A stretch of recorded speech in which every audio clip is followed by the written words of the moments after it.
Bila hati terasa berat, tak seorang pun mengerti bebanku. Ku tanya Yesus, apa yang harus ku buat? Dia berfirman, mari datanglah. Dia kan selalu pedulikan aku.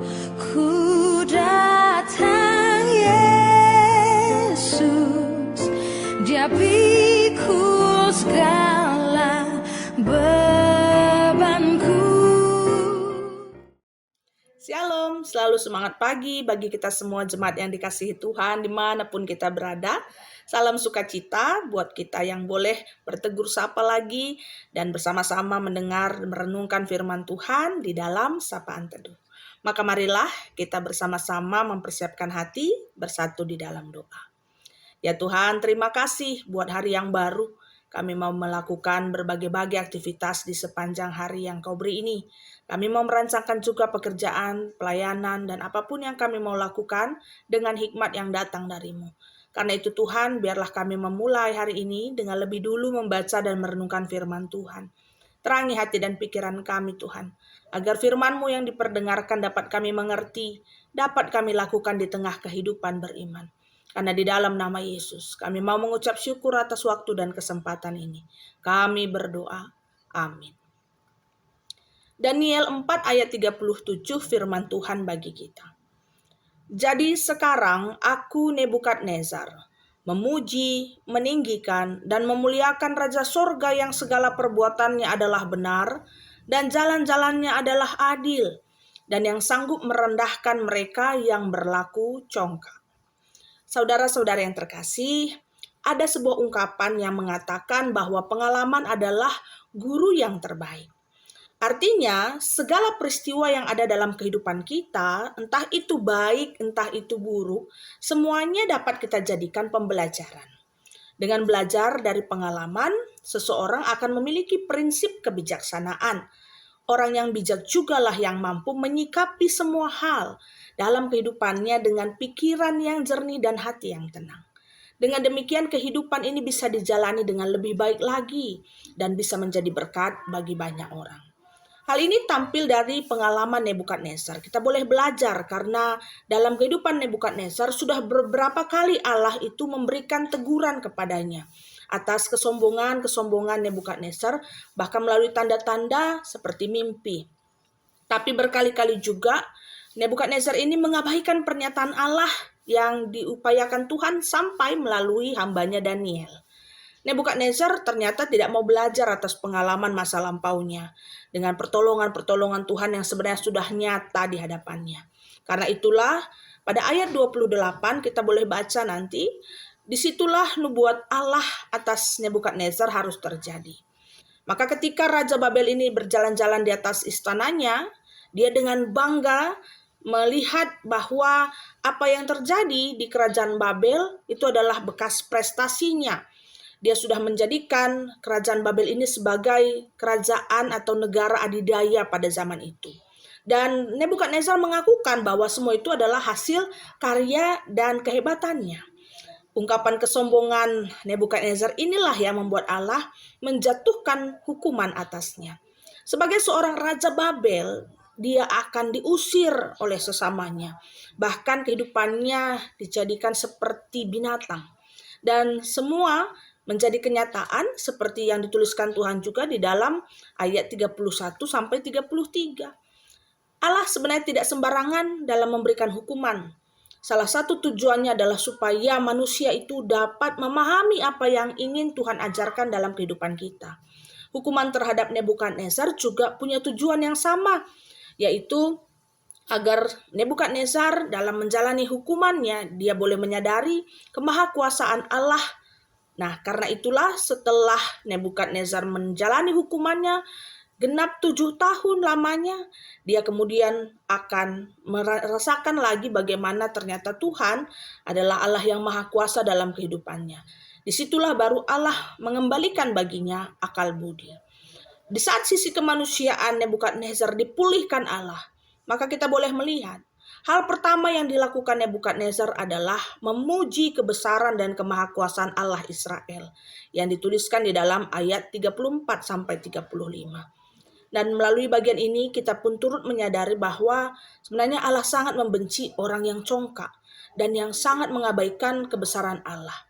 Maka di ayat 37 kita melihat tadi bahwa memuji kebesaran dan kemahakuasaan Allah, bahkan kuasa Allah untuk merobohkan kecongkokan hati manusia itu terbukti nyata.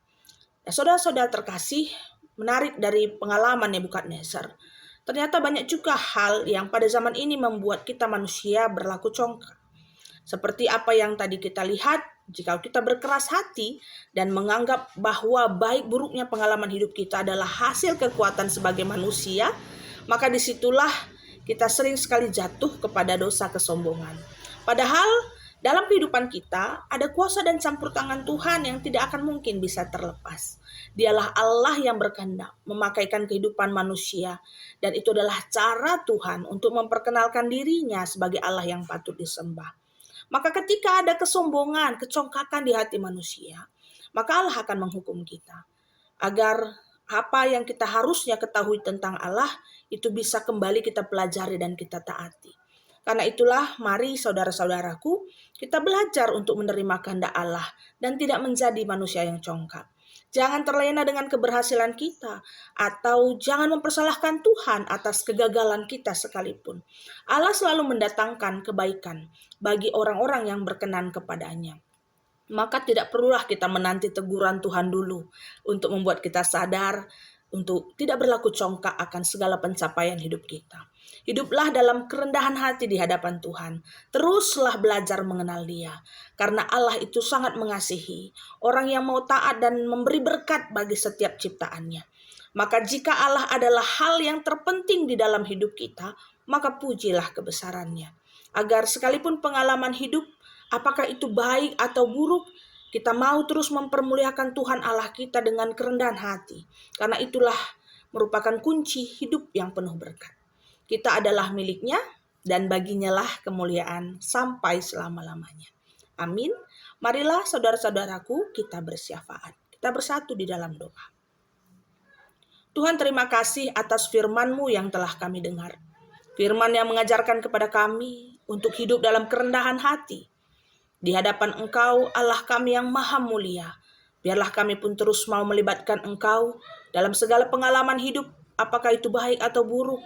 Karena dalam kesetiaan-Mu ya Allah, kami pun belajar untuk tetap setia menyembah dan mempermuliakan-Mu di dalam hidup kami. Kami juga mau bersyafaat Tuhan mendoakan seluruh saudara-saudari kami, jemaat di GBKP, khususnya GBKP Bogor dan Perpulungan Sukabumi. Kami mau mendoakan setiap hamba-hamba Tuhan, serayaan yang melayani di gereja-Mu, pendeta, vikaris, pertua, diaken, dan emeritus, para pengurus PJJ tiap sektor, pengurus kategorial, pelayan-pelayan KKR, dan semua jemaat yang ikut memberi diri melayani, bersama dengan seluruh kami jemaat Tuhan, dalam keluarga lepas keluarga, pribadi lepas pribadi. Tuhan berikanlah bagi kami semua kesehatan, sukacita, bertambah hikmat Tuhan dan iman yang teguh dalam menjalani kehidupan dan pelayanan untuk jemaat di GBKP Runggun Bogor dan Perpulungan Sukabumi khususnya Tuhan, biarlah mereka juga dapat meneruskan perbuatan-perbuatan baik dalam gerak pelayanan. Tuhan juga menyempurnakan segala yang boleh dilakukan. Dan jikalaupun ada pergumulan-pergumulan, kami bawa di dalam doa ini ya Tuhan, agar apapun yang terjadi atau tantangan-tantangan yang ada, tidak membuat jemaat GBKP Bogor dan Perpulungan Sukabumi menjadi lelah dan lengah. Tetapi Tuhan, biarlah kami semakin bersatu hati dalam gerak pelayanan dan doa-doa kami. Tuhan, kami percaya Engkau menolong kami semua. Begitupun bagi kami yang telah mendengar firman-Mu dengan setia, khususnya di pagi hari ini. Kami mau memulai aktivitas kami masing-masing Tuhan. Berkatilah setiap apa yang kami kerjakan, agar kami bisa menerima berkat Tuhan dan menjadi berkat juga bagi banyak orang. Maka marilah saudara-saudaraku bersama kita akan menutup doa ini. Seperti doa yang Yesus ajarkan kita ucapkan. Bapa kami yang di sorga, dikuduskanlah namamu. Datanglah kerajaanmu, jadilah kehendakmu di bumi seperti di surga.